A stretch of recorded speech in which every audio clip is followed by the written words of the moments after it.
everyone. Hope you're having a good day. For the digital curation assignment, I chose to use Pearltrees.com as my curation tool. Pearltrees allows the user an efficient way to organize one's collection of a focused group of resources. These resources can be websites, PDFs, or personal files, images, and notes.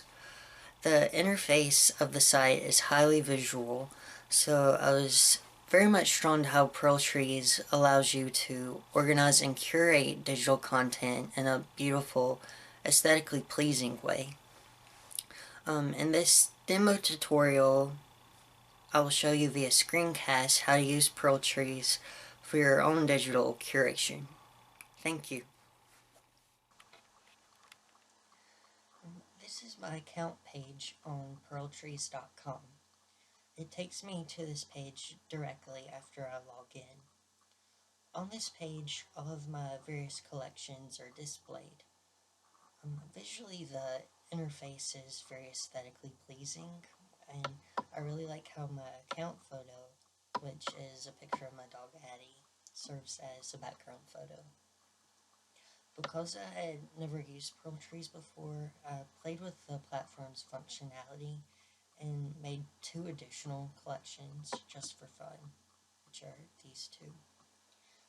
Tinkering allowed me to explore other types of features on the site that informed the collection process for my main project, which is this one. My main project is called Feministing the Library, Resources for Feminist Librarians. By clicking on its folder image, I'm taken to an array of different media resources. Basically, the collection consists of different media that librarians can utilize and learn from that will help them make their libraries feminist spaces. Whether the materials include articles on new queer-friendly classification systems or book reviews on feminist works, the media in the digital repository will inform librarians in how to both evade patriarchy within the library and confront the patriarchal systems that are there as well. Included are blog posts, podcasts, scholarly journals, books, personal blogs, social media accounts, and readers' advisory lists. And overall, these materials can inspire librarians to implement feminist programming in their libraries and add feminist resources to their collection development.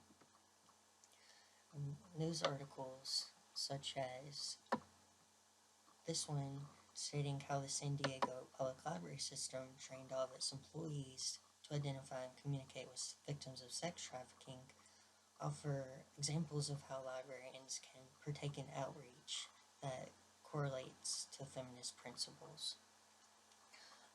This particular article, which is one of my favorites, talks about how the San Diego Public Library System, which accounts for about 36 different libraries, implemented an initiative to where they trained all of their staff, from librarians to custodians, about how to identify victims of sex trafficking that may come into their libraries and seek solace in the building.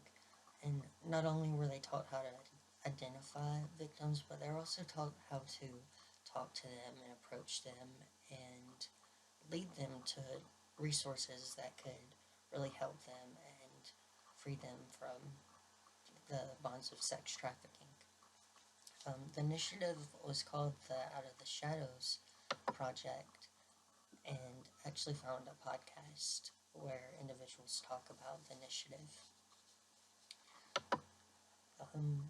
Other articles that I found include this article about how librarians can help end the culture of slut shaming. It talks about how librarians should communicate with young adults and teens about why slut shaming is bad for society, and it offers books, mainly young adult fiction books that deal with the topic. Um, I've included books that are really helpful for librarians that are also feminists, personal blogs from a feminist librarian, and another site that I've included is actually a project that I created in LIS 600. It's actually a site for sexual assault resources, and I called it the Sexual Violence Canon for Recovery. Six, to access the site, the preview function that Pearltrees offers is really helpful if you're reading articles, but if you want to access the actual site, what you do is go to the Open in a New Tab icon, and then I can go to the site, and it lists a lot of works and a lot of book titles that are really helpful for the process of healing from sexual abuse. There's recommendations from personal accounts, research literature, and from sexual assault advocacy organizations. So there's many different book titles, countless resources that are helpful for the healing process. So, as collections get bigger and bigger on Pearltrees, users are able to customize their organization. Items can be moved and rearranged and even retitled. And very helpful is the section level tool, which you can see here. These little section headings. And I really, really appreciate this tool because it's so helpful in the organization. So, and within this collection, I've organized my items by the types of media. So I have blog posts and podcasts, books, peer-reviewed articles and theses, personal blogs and social media accounts, and sexual abuse resources, and also collection development. So there are also other really great customizable features as well. And so let's say if I wanted to add an overall description of this collection, what I could do, I could go to this little customization icon that says edit and describe the collection within the editorial.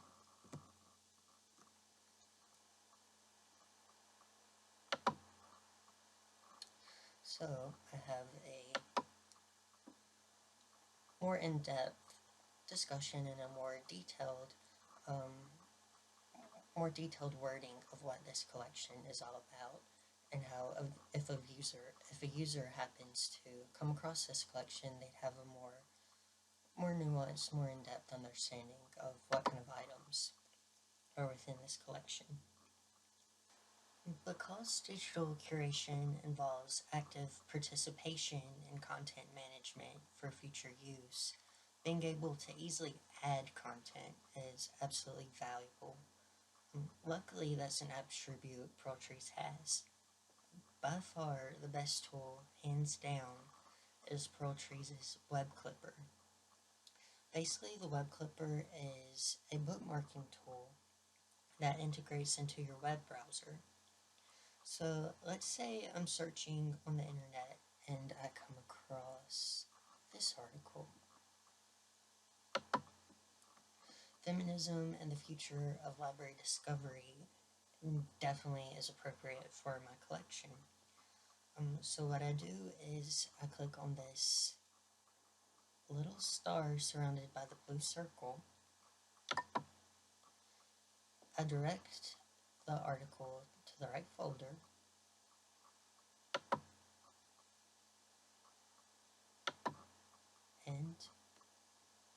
is it shows up on my collection page. So another article is this. It is a blog post, and it is something that I maybe want to read for later. It looks very appropriate for my collection, so what I can do is bookmark it with the web clipper, drag it to the right folder,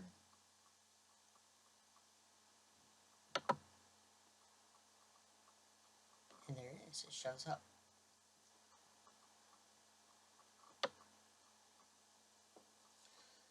So now that I have these two new materials within my collection, I have to think about organizing my new items. I could add a new section title, or I could position these two new items in more appropriate sections. I can drag the items to a section where they belong, but the only downside is dragging can be somewhat of a nuisance, especially if you have to drag an item to the very bottom of a page. Sometimes that functionality doesn't work too well. So one feature that I really like about Pearltrees is it allows you to drag until it gets really small, and you can drag it into this little toolbar at the very bottom, this little white toolbar box. And I will do the same thing with the other article, and it will fit into my little toolbar box. Because the first article is more scholarly, I will put it in my books peer review articles and theses section,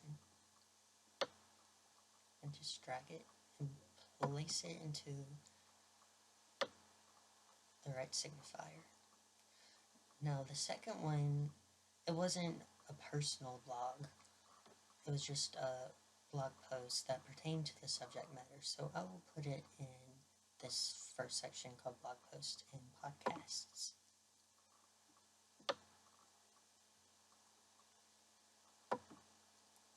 So overall, this little toolbar box tool is extremely helpful in organizing and curating content.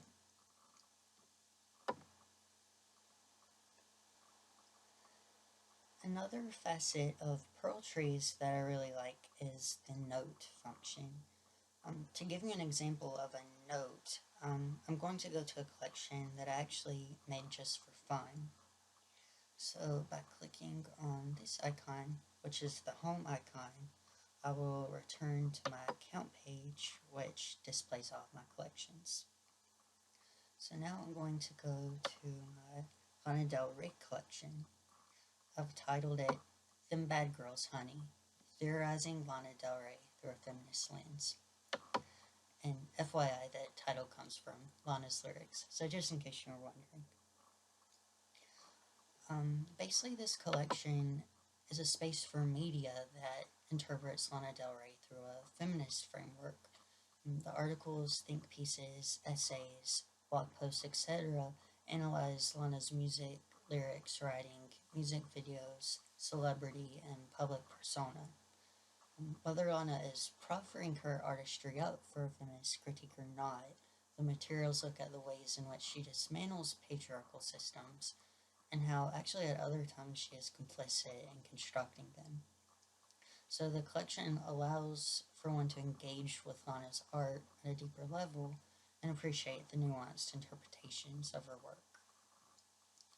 In this first section, I've included articles from major news outlets like the New York Times and music publications like Pitchfork. There are scholarly publications which include essays and really great think pieces. There are blogs from personal and feminist blogs, and also readings regarding racial frameworks of Lana. But to return to the notes, The notes function allows free users to annotate materials at a very minimum level. Pearltrees premium users can annotate at a much more in-depth level, but for free users, the notes function is the best way to go for annotation purposes. So, for instance, under scholarly publications, I have an article that is somewhat confusing. The title doesn't really indicate why I've included it within this collection. Undutiful Daughters, Growing Up in Feminism and Psychoanalysis, doesn't really signify why I've included this within a collection about Lana Del Rey. So what I've done is I've included a note to myself. It's actually a note from the abstract, and within the article, the author posits Lana alongside Sophocles' Antigone. So that is why I've actually included the article within this collection, and this little note indicates that and serves as a reminder. Another note allows me to access a link that was not translating through the bookmarked feature. So, in this particular source, the the article talks about how Lana inhabits the sad girl trope and how the sad girl is sort of a way of resistance that works against the misogynistic notion that women's feelings aren't valid. So the last feature I will describe is how Pearltrees allows for complex hierarchies. So I will go to my homepage, go to my collection, Lesbian, Bildungsroman, and Film. So basically this collection pertains to films about lesbian characters coming of age. On the first page of the collection, I've organized the content by film. There are films like But I'm a Cheerleader, Blue is the Warmest Color, which is my favorite, by the way, Fear of Water, Pariah, Loving Annabelle, and Bloomington. However, I can have multiple levels within this collection. So in the Blue is the Warmest Color section,